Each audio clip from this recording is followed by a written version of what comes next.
4:45, we'll stand for pledge of allegiance, please. Pledge allegiance to the flag of the United States of America, and to the republic for which it stands, one nation, under God, indivisible, with liberty and justice for all.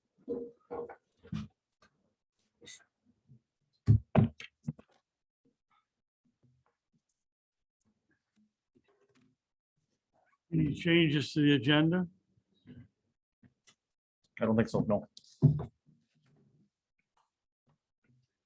All right, public input. Moving on, wastewater treatment plant updates. Ben was supposed to be here. I wonder if, we never He's coming? clarified the time. Ben's coming? Oh. Oh, Jane too. Oh, I suppose they think it's quarter after. I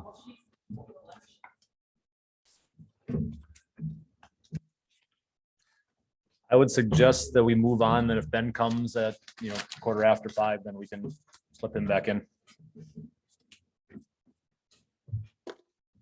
Jane sits down with her pencil. Do you need?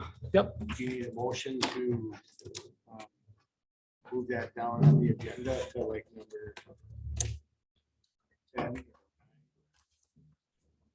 Just It's on the agenda, so, if we were moving it up earlier, I'd say maybe, but since we're just pushing it down. Then the next thing I see is present municipal code 10.03 sub 5 amendment. In your packet, I added an ordinance amending the noxious grass and weed height to municipal code 10.3 subsection 5. Amended to read 8 inches instead of 1 foot. It is my recommendation to approve the ordinance that amends that.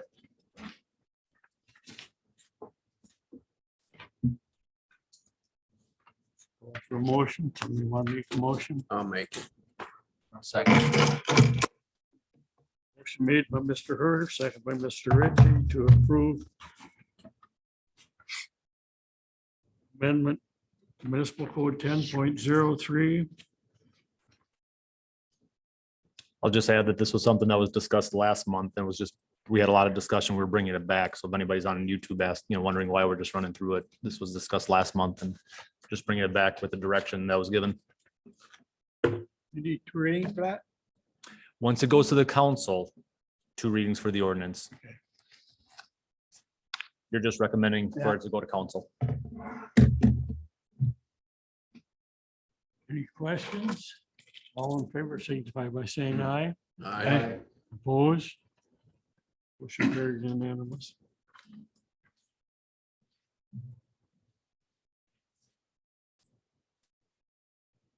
The next thing is discuss and approve fees for compliance.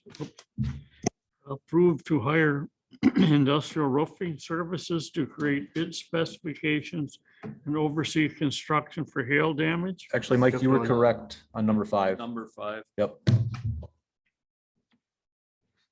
Number 4 is what you just did. Number 5, we're going to talk about the fees. Okay, sorry. I just- We'll discuss the fees then.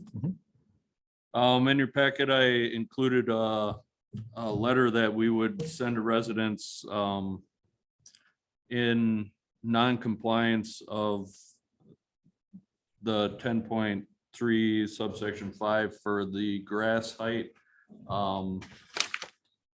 This includes just a single fee starting out at $175 to cover administration fee and to do the work of the grass cutting, the travel time and everything all included in the startup fee of $175. That is for the first hour. I plan on including this fee into a fee schedule that we're working on. After the first hour, there would be charges at half-hour increments after that. What I'm looking for is the approval to start using this set rate 175 when we go and to do the services of cutting the grass. And Robert, just to be clear, there's also the potential of a citation above and beyond that of the $200, which is separate, that could be Correct. charged if necessary. And that fee should be in the code already. Yes. I'll make a motion. Second.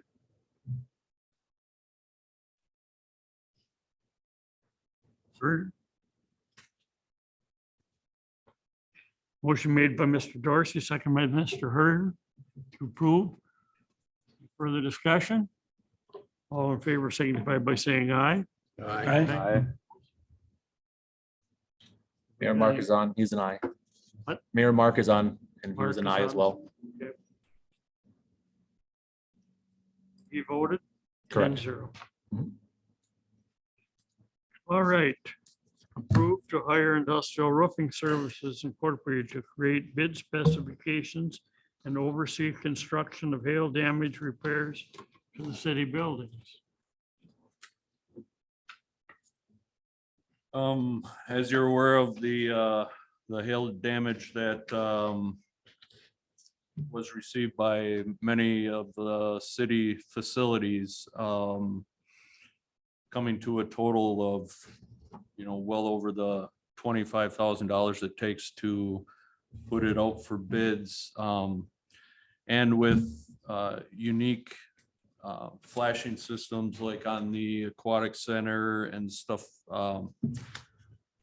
that, the skylights, all that intricate stuff.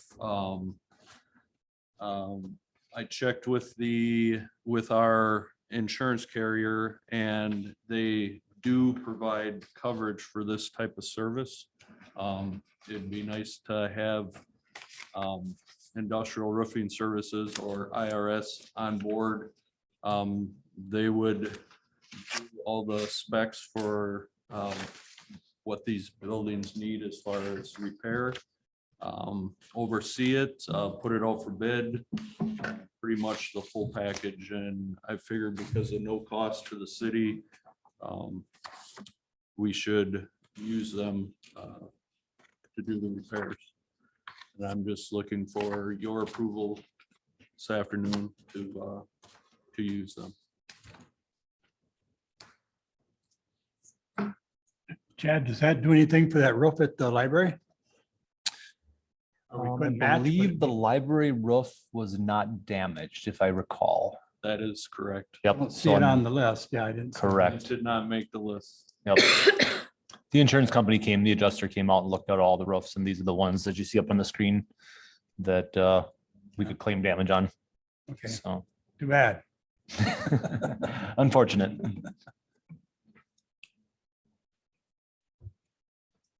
You said this does not have to go out for bid? They'll take care does. of bidding. The IRS or Industrial Roofing Services would take care of that bidding process for us.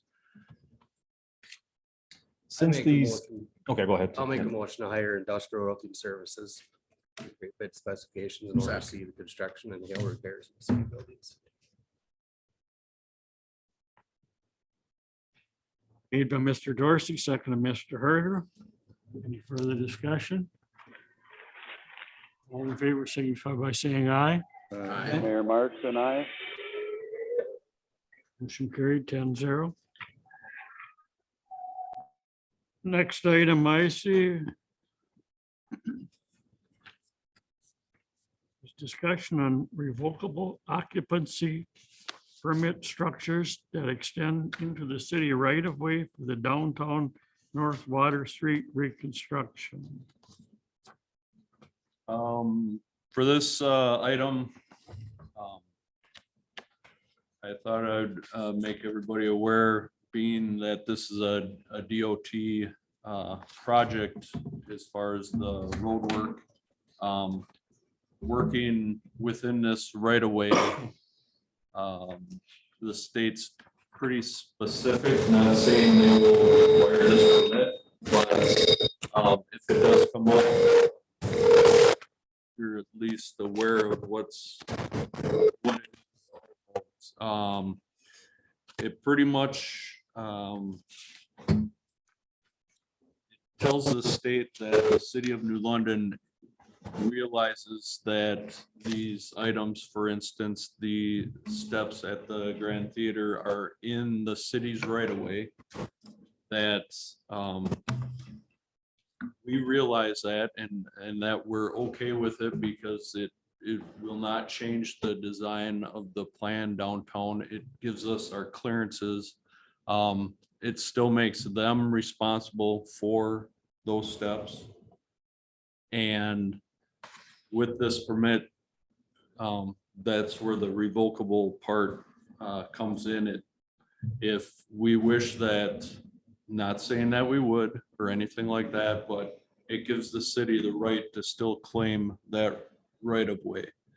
I did make contact with Wapaka County being a shared street, and they were fine with us issuing or putting these on file if the state does require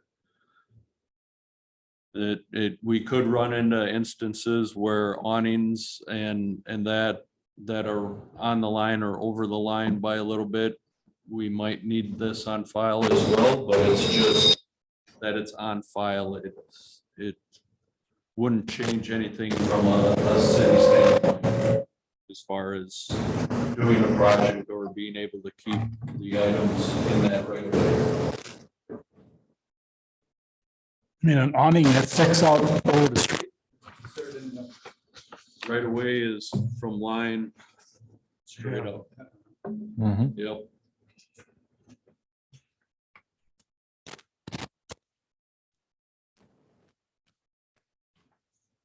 And I think the point we want to, drive home right now is even though we would issue these permits, we're not looking at asking awnings and then these steps. We're not asking for them to pull them out. This is just, we got to run by the DOT and the federal specs. We have to jump through their hoops because of the grant money. And like Robert said, we were recognizing that these things are in the right of way. And we're okay with it, but it does give us the right in the future. If we ever have to do it, then, it is public property, and then this also kind of sets a stage in the future. If someone else has a request for some other reason, this gives us a process to review it before we could, have to approve it. So in this particular situation, you see on the screen, the right of way is actually this sidewalk cut right here. So you can see that is the theater steps are overhanging quite a bit. They're gonna have to take the steps out when they do the street. Potentially, and that kind of ties into our next agenda item too. So we'll touch on that a little bit more next, but this is basically saying that we recognize these things are in the right of way. We're okay with it, but we have the right to ask it to remove it if needed.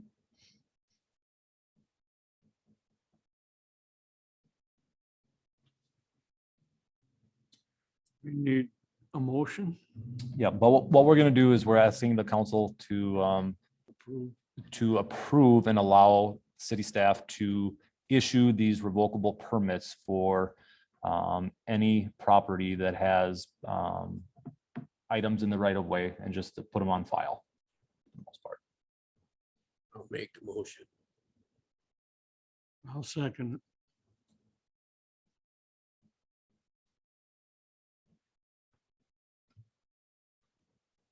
Motion made by Mr. Herder, second by myself to have a revocable occupancy permit. This will be sent to council. All in favor signify by saying aye. Aye. Opposed? I abstain. Yes, a good call. Yes, good. Yep.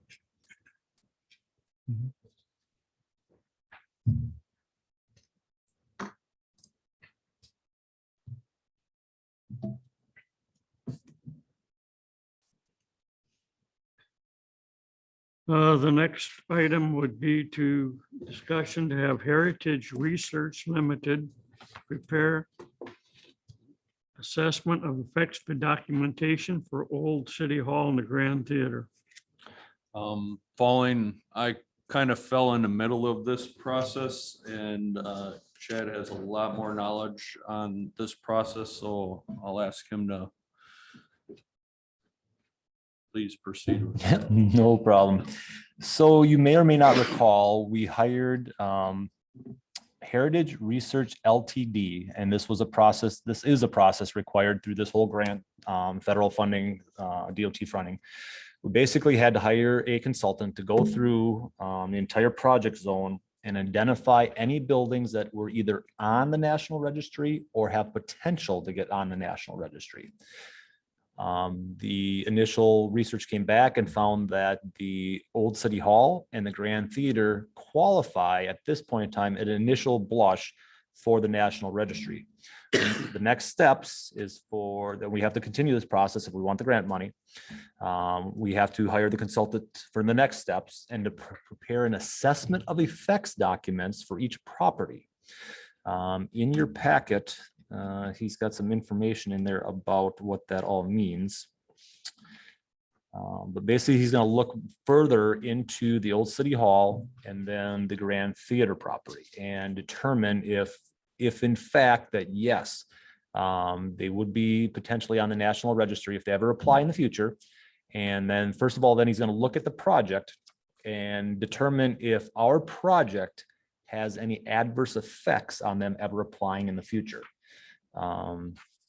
If there's no adverse effects, like he said in his memo here, or his quote, then he'll prepare a determination of no adverse effect, and that goes to the DOT stating that, yep, I mean, there's nothing with this project that's going to affect. If there is something that could affect with our project, then we have to look at, he would create a memorandum of agreement, and then we got to look at and determine steps of mitigating or minimizing the effect that we have. The perfect example is the theater steps. So as we showed that picture before, the theater steps are in the right of way, and potentially, with our project, we're planning on doing all the sidewalk like you were talking about, Bob.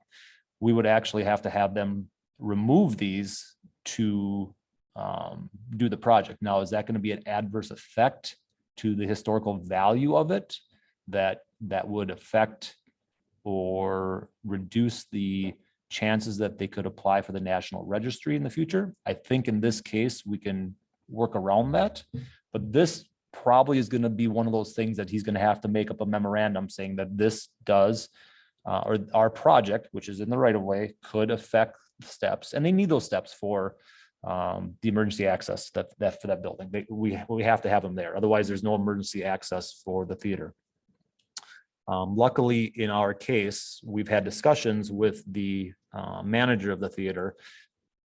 They have expressed some desire to replace those steps soon because of the condition that they're in. And in those discussions, we talked about, well, if he remodels them or changes them out, is there a way that he could remove them temporarily during the project? And then we do our sidewalk project and they put them back. And he was very receptive to that. So luckily in this case, I think we can work around that. But for example, if this was a situation where those steps were 100 years old and they were in great shape and we didn't want to move them, then we'd really have to work around how we would minimize the adverse effect on this building. But in this case, I think we're lucky enough that they're in pretty bad shape and they want to replace them anyway. So, but this is a perfect example of the project could having an adverse effect on this building. And like I said, if those were 100-year-old steps and they were in perfect shape, then our project would jeopardize the historical value of the building, then we would really have to jump through more hoops with our project. Does it make any difference if that was not in the original building? That's Not the way we used to get into the theater. No, you used to go on the end and they had doors coming right out flush with the sidewalk and you walked up a slope getting in there.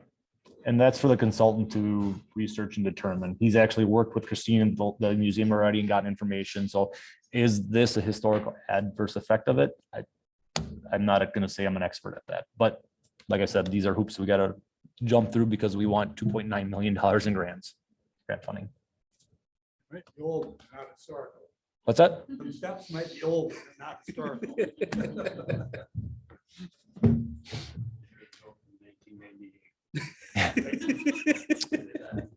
So hopefully in this case that we can determine that there, what did he say in his memo here? Hopefully he can write a determination of no adverse effect document, hopefully. So for both of them. Yeah, the old ones where that alley went through. Sure. There used to be a concrete steps in there. That was your emergency emergency exit. exit. Yep. And I have no clue on the steps that what would determine that it's eligible for the National Registry, whether the current condition of it is the building in its current condition considered eligible for the National Registry. I am not an expert in that whatsoever. So my question is, this doesn't force the individual property owner to register their building in the National Registry. It's still an individual property owner, right? Like, I want to be a registered building. Yep. Because once you get in that registry, then it comes down to anything you want to do, you want to Correct. fix a toilet, you gotta get permission from the National Registry.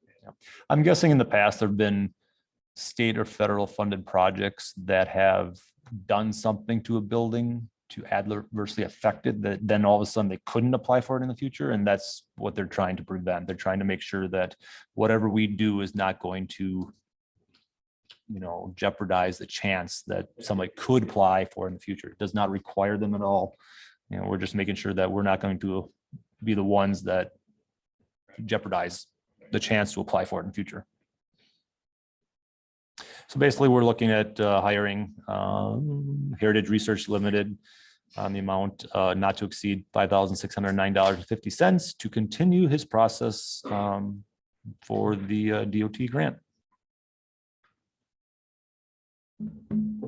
Motion by Haas, second. Second. Second by Herder to contact Heritage Research Limited. Any further discussion? All in favor, signify by saying aye. Aye. Abstain. Motion carried 10-0. Yeah, Mr. Ben. We will, I apologize, Ben, we started at 7:45.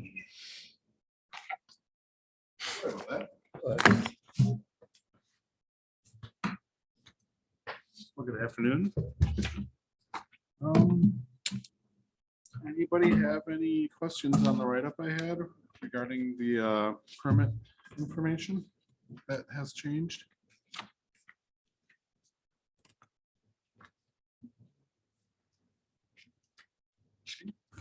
So we did get the draft copy of the rate study on Friday. Judy and I have gone over it. There's a couple things that we want to change. We want them to look more at different range of prices per meter size. So they're going to crunch some more numbers for us. So by the next meeting, we should hopefully have the final copy for you guys to discuss and vote on. Register coding. I still have not heard anything back on what's going on with the coding. So what's gonna happen with that? I'm hoping they'll get to it yet this year. They're waiting for the So they- testing, aren't they? yeah, so they took it in to see why it didn't adhere, to see if there was like blushing or whatever on the first surface or second surface to see why it didn't stick. Does anybody have any other questions on anything else in that write-up? this calculation, Mhm. I don't understand that at all, or is it So, it's the way it is? so the way the plant is run, we use chemical addition to get rid of the phosphorus. So the best we can do is the 0.0 or 0.2. And then we got to convert it to pounds per day because right now, or in the past, it was a milligrams per liter for our discharge. Now it's pounds per day. So to get to pounds per day, we multiply it by this 0.2 times 8.34, which converts it to pounds, and then times million gallons a day. So our average flow is like 1. So when you do the calculation, the pounds per day that we're discharging to the river is 1.668. Our limit's now 2.2 pounds per day. So if you look at just increasing the flows a little bit, like one rain event, that already puts us over our pounds per day limit. That's where I was questioning now. So we are going to be in trouble. Well, because we're going to do a plant upgrade, or we're looking to, so the next 3 years, we have to send reports to the DNR saying, okay, here's the information that we've gathered. Here's what we plan on doing. That will buy us the 1.0 milligrams per liter limit that we currently have up until 2029. But by 2029, we have to have the plant rebuilt to meet the new limits. So that's basically why we have to jump through all these hoops that we are now, because there's a lot of different variables that affect this, and we have to account for every one of them before we actually put a shovel in the ground. Unfortunately, the plant's old. The way things flow, it's not designed to easily upgrade it. So Yeah, that's where I was a little bit trying to read through and come up. So if right now we'd be still, shall we say, safe? Yep. 29. yeah, but by 2025, we do have to have a goal set that we have to follow after that. And Ben, correct me if I'm wrong, when the plant was built, it wasn't designed to address this problem. These are new regulations that we have to upgrade Yeah. to accomplish. So that when you guys are asked what's going on, why we got to look at, upgrades and fees, perfect example. So back in 87, when they did it, I don't even think they had the 2 milligrams per liter. And then somewhere in the mid 90s, they decided we're going to go 1 milligram per liter for the discharge. And now they went to pounds per day, because that really forces people to upgrade their facilities to take care of it. And like I said, the chemical addition really doesn't work that well. It gets us to 0.2. And if our flows stay below 1, but with all the INI and clear water that we're getting, that pushes us over, like that last rain event we got, where we got what, almost 2.5 inches in a couple hours. That increased our flows by 200,000 gallons in one day. So stuff like that. And when the river comes up in the spring, it's unattainable, even getting as low as we possibly can. What are adding polyphosphates gonna do? So that's going to add more that we have to take out. So that's why I have to increase the budget to add more ferric to actually try to maintain this 0.2, because I'm not really sure how much it's going to affect us. They gave us a number. I crunched the number and then figured out, okay, we're going to need this much more ferric chloride to take care of it. But until it actually hits our system, when it combines with other stuff, how is it going to react? And then when you add a lot of ferric chloride, it precipitates your sludge more. So you create more sludge, which means you have to put more on the fields. So I had to increase that budget too. So yeah, in the long run, it's not great for us for them to add it, but I understand that they need to sequester the lead. Any other questions of Ben? So you're saying that either way, we're looking at a plant to be built by 2029, Yes. which would be. 20, I know they're talking initial costs around 24 million. So obviously it's an enterprise fund, the fund itself, but. So how does that figure in with the rest of the projects we got going on? Because the enterprise fund also works on funding the sanitary sewer replacements as well. So I mean, you're replacing sewers and, laterals, we get some assessments back, special assessment money back, but we're gonna really have to crunch the numbers and, because we want to do street reconstruction projects, so we don't want to continue doing road projects and not replacing sewers that are needed, and then all of a sudden come to a point where we didn't replace a sewer that needed it because we didn't have the sewer funding, and then 5 years later it fails and we got to dig up a brand new road. And it's, we don't want that to happen either. So there's gonna have to be a lot of budget crunching, and then Ben's gonna have to look at another sewer rate study in 2025. 2025. We're gonna try to do them every 3 years. We were kind of on that pace, and then COVID happened and kind of set everybody back a little bit.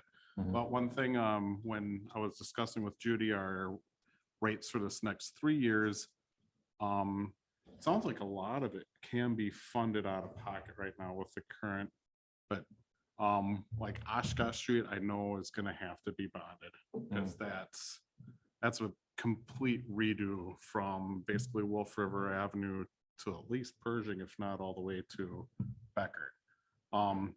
Pershing to Beckert is relatively new, so I don't think we have to touch that, but everything else is not that great. So it's gonna need to be redone, and it was kind of cobbled in the past, so there's a lot of manhole lids that will be taken out of the road, so it won't be so bumpy.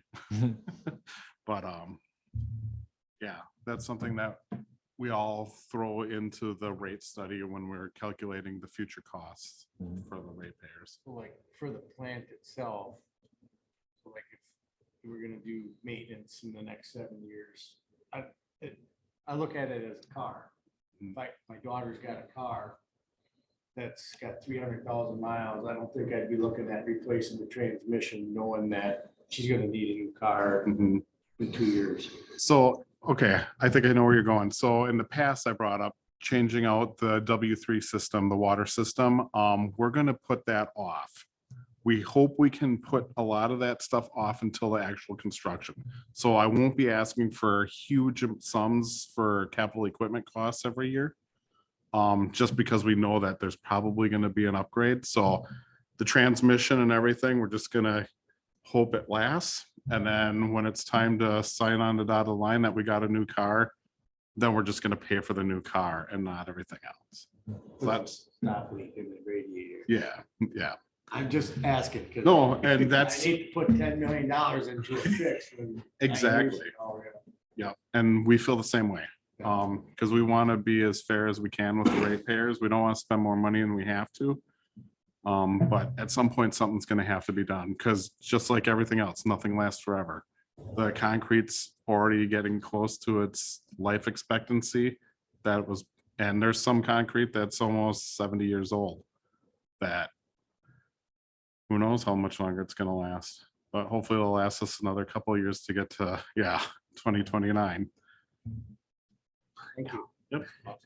But again, some of these upgrades are done because of the new regulations, and, now Ben, is there gonna be any opportunity for grants, for some of these type things? So in 2025, we're gonna have a facility plan done. So that's gonna basically be, the engineer goes through with a fine tooth comb, figures out what needs to be done. And then once we got that cost and everything, then we can go out and see, okay, here's what we got. Can we get grants for this? Does like a certain grant cover this portion, or is clean water funding gonna fund a lot more? We won't know until we do that rate study, but we got to go through a couple hoops before we can get to that rate study. So once we get that, then the next, facility study. Then once we know the cost and if we can get funding, then we're going to do another rate study to see how do we pay for that. And once we got those in a line, then we know what we can do and what we can't do. My guess is a bunch of these municipalities Everybody's. everywhere are looking at this and they're going, oh my goodness. Mhm. In the state or somebody will have, whoever made this mandate, changed it. We'll have to kind of say, well, here's some incentives, here's some grant money. I hope. Yeah, we hope. A lot of times that this hand does one thing and this hand does another, and they never seem to cooperate with each And at other. least maybe they'll consider allowing the rate increases as they're needed. Mhm. Because we're gonna definitely need to. Yeah. Thanks. This is a great report. Thank you. With all the new construction coming to town, 64 units by Retzloff in the downtown project, is there going to be added pressure to the utilities to, are you prepared for that? Is everything? For the most part, we were designed to handle Saputo. Okay. So we have the capacity for stuff like that because that's residential, that's very weak.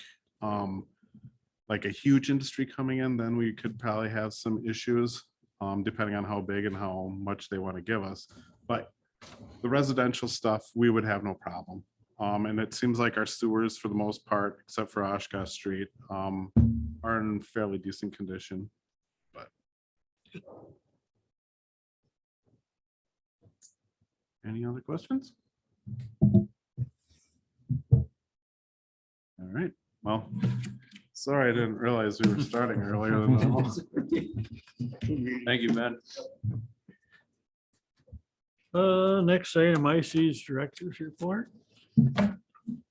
Service anniversary report. I have Luke Hammond's street and park superintendent. His name was mentioned at the Board of Park and Recreation meeting. But I'd like to recognize him also for his work in the public works sector, 7-year anniversary on July 28th.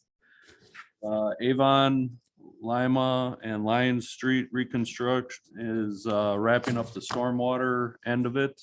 They do have the concrete construction company in there now. They're working on the curb and gutter and sidewalk panels. And the street crew was able to replace a failing culvert on Spur Road. They completed it in one day with minimal road closure time. They will leave that in gravel for a couple weeks to allow for some settling, and then we will cover it with asphalt. And that is all I have for the report.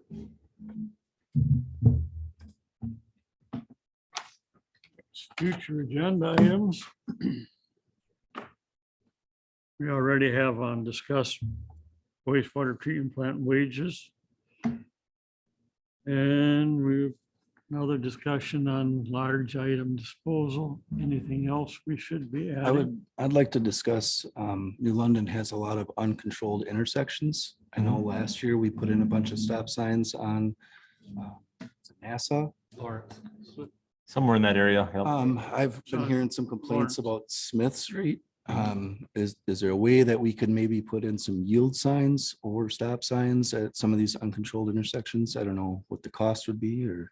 My Actually, understanding, that is, that's my understanding, we do 5 a year, right? Yep, that's what we were planning on doing.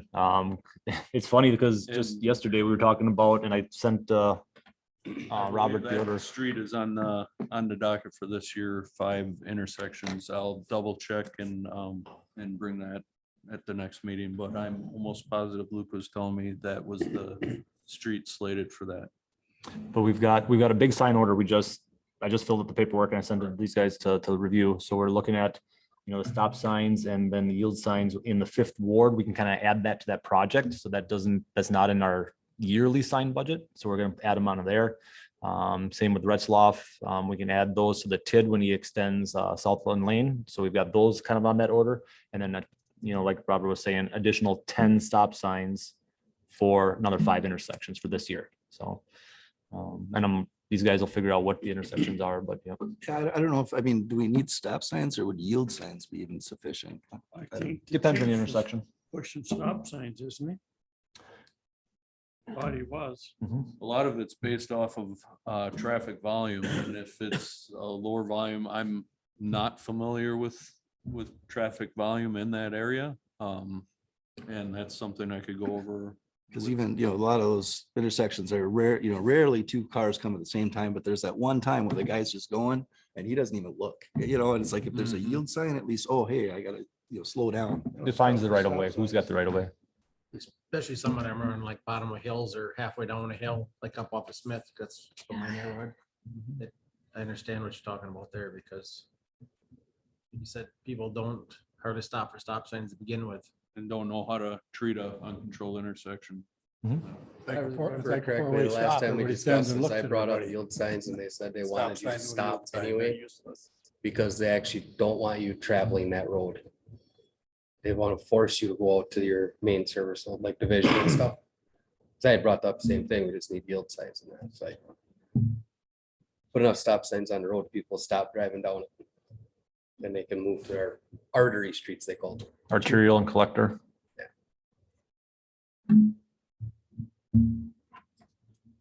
Anything else?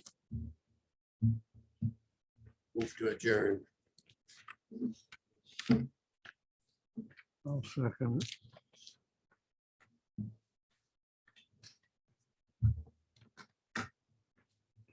All in favor, signify by saying aye. Aye. Opposed?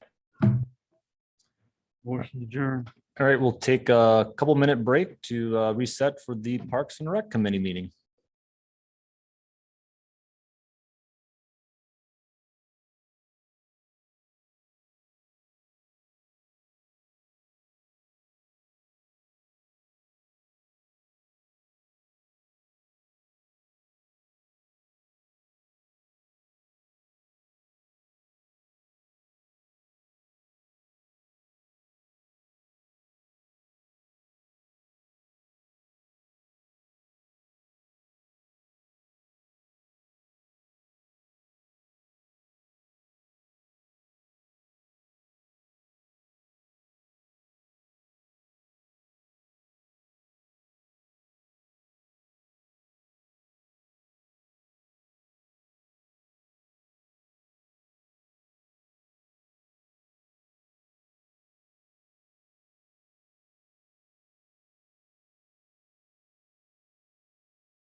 Okay.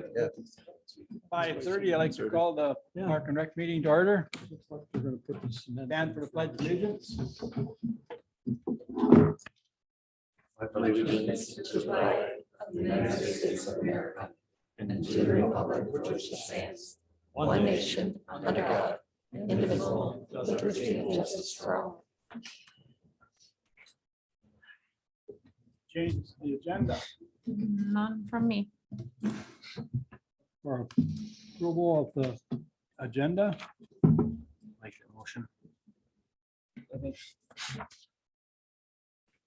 Which is paid and second to approve the agenda. All in favor? Aye. Opposed? Motion carried. Public input. Seeing none. Ginger. Yes.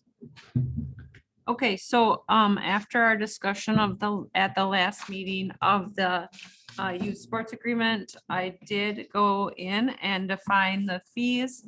I did time and a half for our full-time staff a lot of times. However, it is, seasonal staff and things like that. So this is, it's, I think, a fair price per hour. So you'll just see in the fee schedule there, $30 an hour. With those non-affiliated clubs, Chad asked if I just kind of define that as well. And those are those groups, you're gonna see, like last year, we had that gentleman that came and spoke at our meeting, and I believe it was August, Chad. Mix.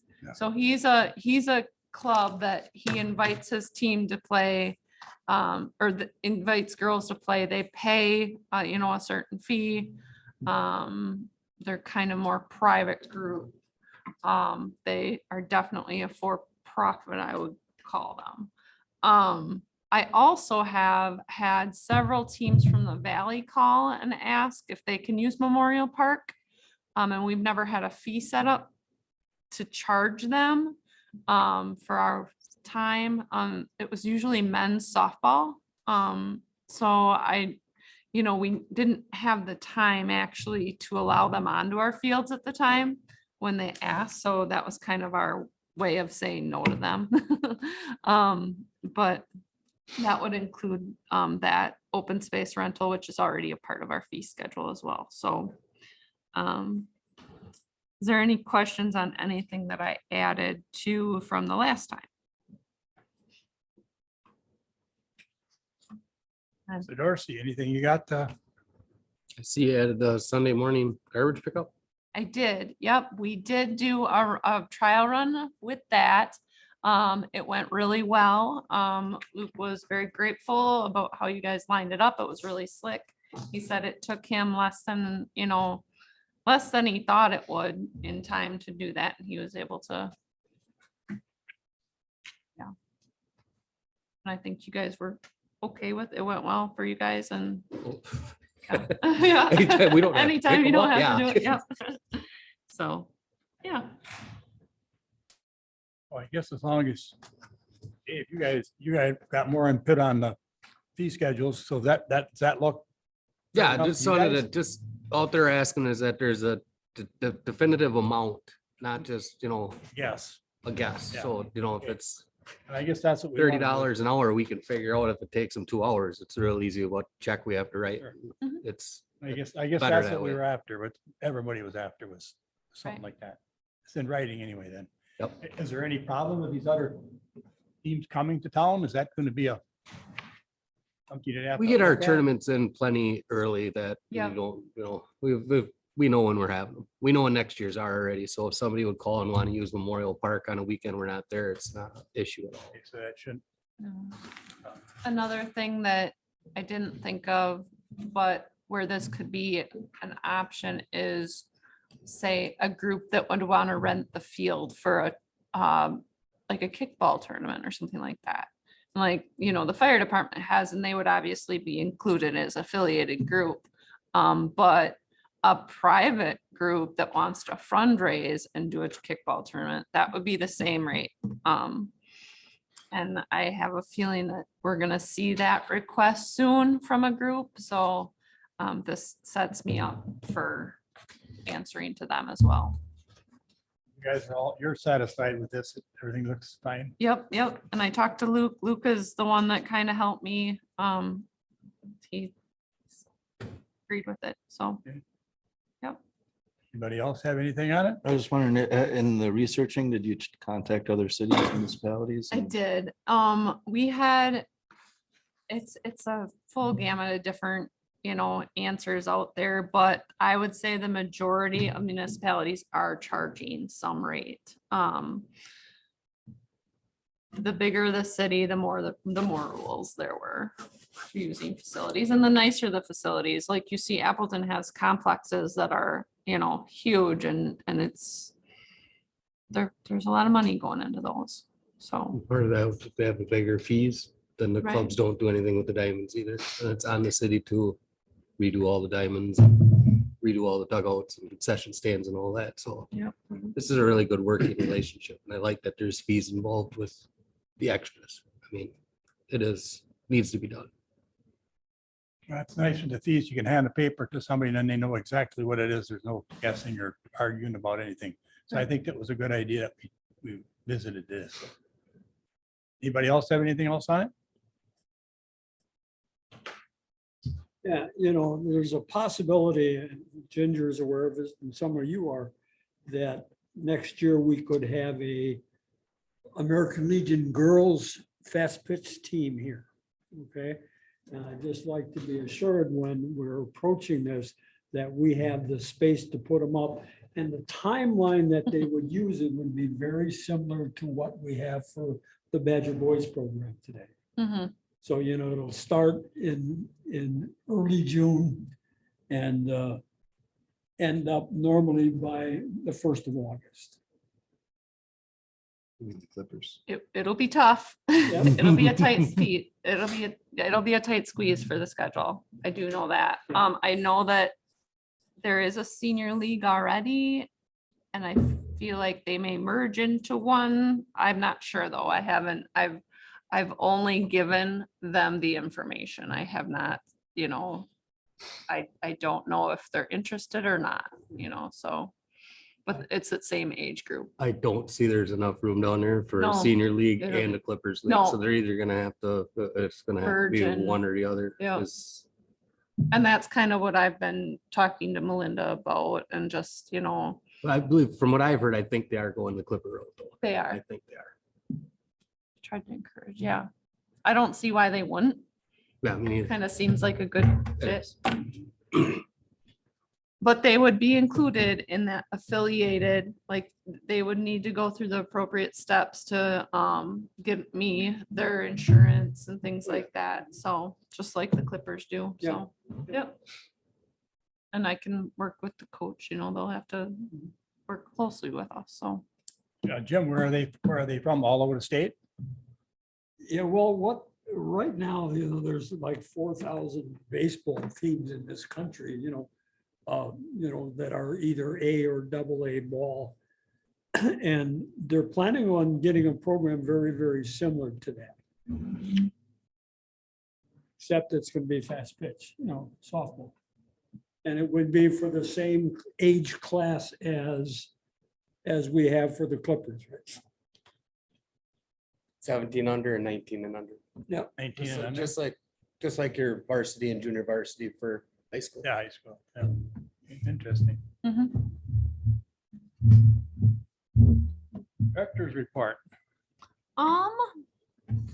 My service anniversaries include Robert Cup. He's our senior transit driver. He's been with the city, or will be with the city, 3 years on August 5th. If you just kind of go through my updates on projects here, some things that we're gonna be talking about in the next couple meetings include the security cameras at the parks.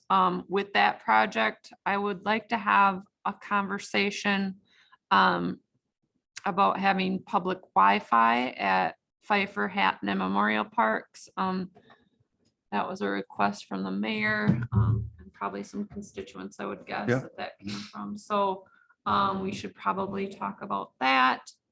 And I did talk to Keith today about that and see if he could provide some input. So he'll be giving us kind of a report on that. And then I'm working with East Central Wisconsin Regional Planning Commission and Making the Ride Happen to see if we can team up. If you saw my last report, I'm working on the Community Health Action Team Transportation Committee. We received a huge amount of money with the Workforce Development Grant, and I'm kind of hoping that they can work with us on a new transit vehicle for the senior center that would also be available for the Making the Ride Happen program. Wapaka County they apply for the same grant, the 5310 grant, and have found that they are able to work with Making the Ride Happen with their vehicles. So it's encouraging. I think it's a good partnership. And so I will probably be updating you more on that as that goes. And then we're working on wage studies. Chad and Judy gave us all our working orders to go through and do the comprehensive study for our wages.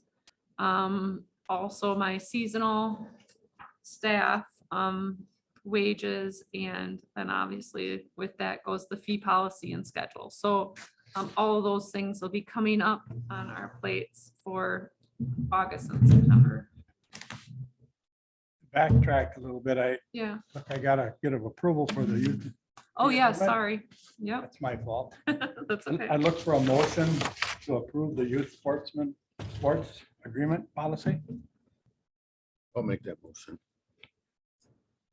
Second. One. Yeah. Right. Got it. Yep. All in favor? Aye. Opposed? Motion carried. Thank you. Chairman's report. What's going on with the Hatton Stadium? Any news on that? Sure. So we just met with we had our Hatton Stadium Foundation meeting last week. Can I talk about? Do you want to talk about? I don't know if we can bring up the Yeah, if you want me to, I can. or the donation. There's an opportunity for a donation out there that we're investigating. I think we'll leave it at that for now. Yeah. You know, Yep. just leave it kind of So. generic. Leave it at that, that's fine. Yep. Yeah, yep. So we're kind of at a standstill with the project itself, just because we're kind of waiting to hear from that. And then they also are aware that, our budget cycle starts, a little differently, and we'll not be able to finance anything right now. So it will be a 2023 project. I don't know, there was a lot kicked around though about what needs to be done and what, we're still active. That's our concern. Has there been any news on the wall? No, Replacement? we actually, Mike and I are gonna talk to Holton Brothers this week probably, and just kind of get a timeline from that. And both of those projects are gonna have to go out for bid. So it's all based on that schedule, so. Okay. Yeah. Anybody else got anything? Well, as far as the Hatton, foundation, with the school district not wanting to put any money into that, our group is very much leaning towards splitting the cost between the Hatton Foundation and the city and park department. So that would get us up to approximately $125,000 each for the project of fixing up the stands. And we also discussed another way to get a handicap area that's better and larger If, it's not just for the handicap either. We have a lot of elderly people that come down there, to watch their grandkids play. And a lot of them are heavy or partially disabled. And so there's another area we're thinking about improving something on that. Okay. Just to throw it out there, could you put it against the backstop that's 45 feet away from home plate? Yeah. You could have Yeah. a hit easily, they have put a handicap accessible, Yeah, because then they don't have to walk up the steps at all, they can come straight in and then. the foundation is considering putting all new netting up in there anyway. And remove that century fence type of thing.